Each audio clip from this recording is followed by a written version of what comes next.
तपस्या का फल। बहुत वर्ष पूर्व ऋषिमुनि भगवान को पाने के लिए कठोर तपस्या करते थे। यह तपस्या कैसी रहती थी?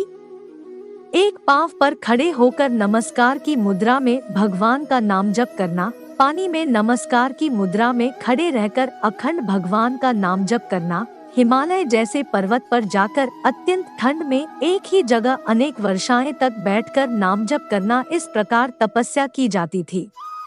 तपस्या के समय न कुछ खाया जाता था, न ही पानी पिया जाता था।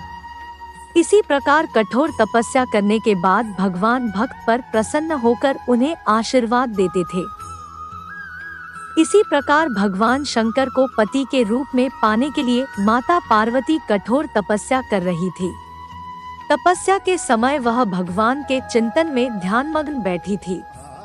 उनकी तपस्या पूर्ण ही होने वाली थी कि उसी समय उन्हें एक बालक के डूबने की चीख सुनाई दी। माता तुरंत उठकर वहां पहुंची। उन्होंने देखा एक मगरमच्छ बालक को पानी के अंदर खींच रहा है।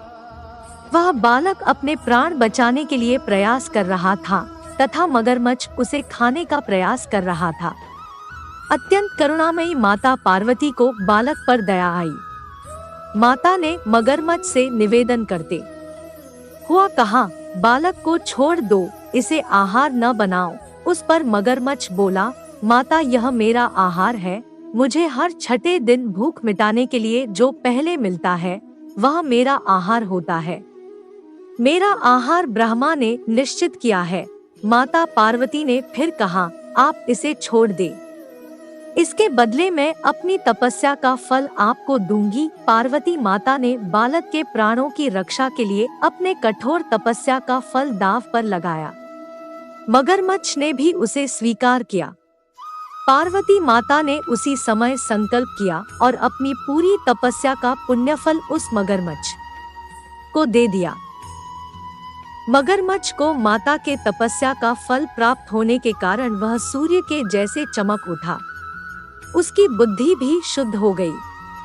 उसने कहा, माता आप अपना पुण्य वापस ले ले, मैं इस बालक को छोड़ दूंगा। माता ने तो वचन दिया था, इसलिए उन्होंने तपस्या का फल वापस लेने से मना कर दिया और वह बालक को गोद में लेकर ममता से दुलारने लगी।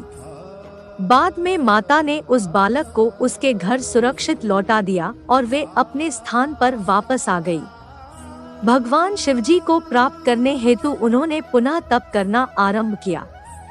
उसी समय भगवान शिवजी माता पार्वती के सामने प्रकट हो गए।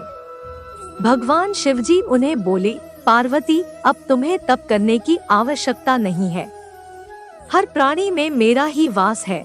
तुमने उस मगरमच्छ को अपने तप का जो फल दिया वह मुझे ही प्राप्त हुआ, इसलिए तुम्हारे तप का फल अनंत गुना हो गया है।